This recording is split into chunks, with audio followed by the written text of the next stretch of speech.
or even the guys that might have 10% of the stock or more. If they bought and sold within 6 months and made a profit, any profit that they made is recoverable by the company.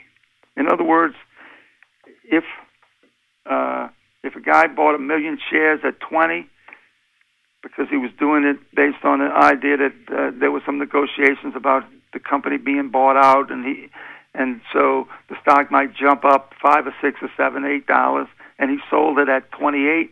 And if he did that within 6 months, SEC Rule 16B requires him to give that $6 or $7 or $8 million back to the company.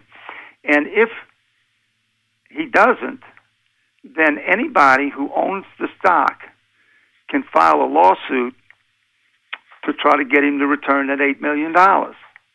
Okay? Now, the SEC doesn't enforce that, and it's not a crime. But that is what 16B says. Now, as companies started to do more and more of granting of equity to the officials, loading them up with options or restricted stock, they want to grant them the options opportunistically, and then, maybe right after that the stock jumps up. He might have options that he was granted maybe 2 years ago, or he had some restricted stock. And so, according to my reading of the law, is that if he was granted options and then he sold the stock that he had from years ago within 6 months, then the profit he made there is returnable to the company too. Okay? Now, again, if the company doesn't make them give up the money, anybody who owns some stock can go sue them and force them to give up the money.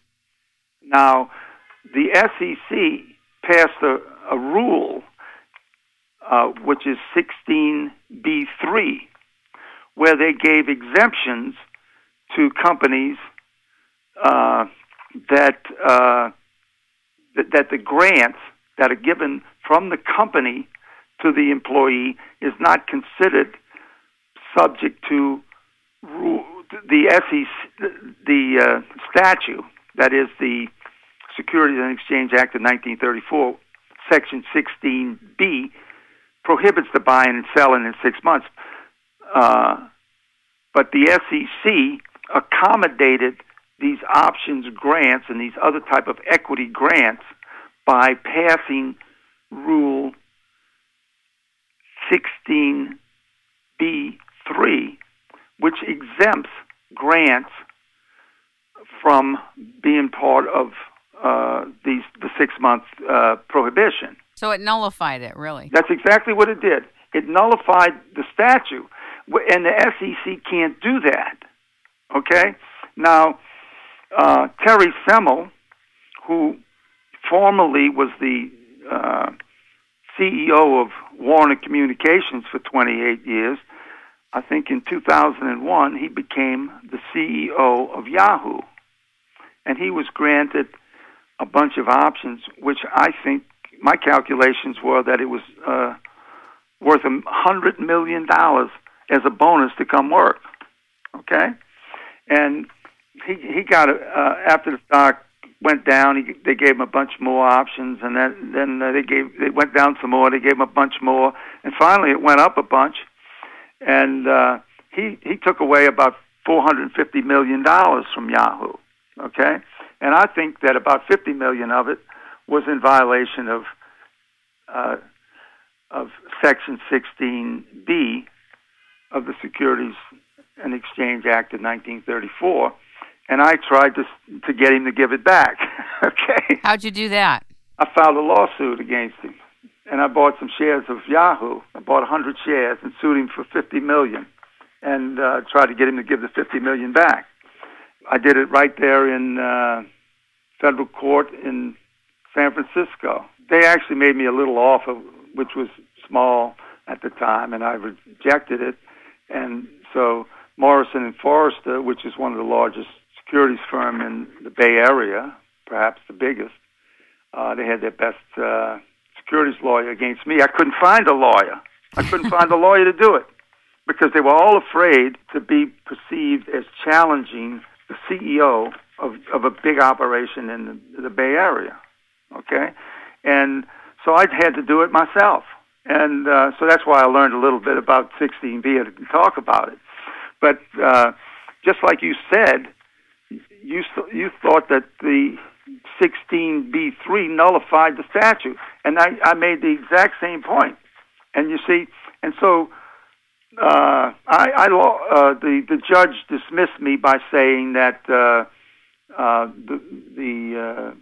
SEC rule worked to give him an exemption from doing this, and so I filed an appeal to the Ninth Circuit, and the Ninth Circuit stated that the granting of options, because they have a compensation committee who's supposed to be working on the behalf of the stockholders,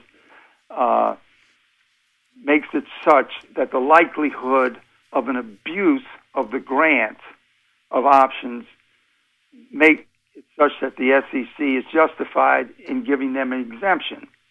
And I told the Ninth Circuit that I probably traded more options than anybody, and I know that that idea is absurd, that the compensation committee, acting as a representative of the stockholders, is going to make it such that the likelihood of abuse is going to be great. And I said, you see, if he'd have bought the options at the CBOE and then sold the stock, then he would have come under the purview of 16B. But since he was granted millions of options, I think it was 2.9 million shares, and he was, in other words, the company itself granted it to him.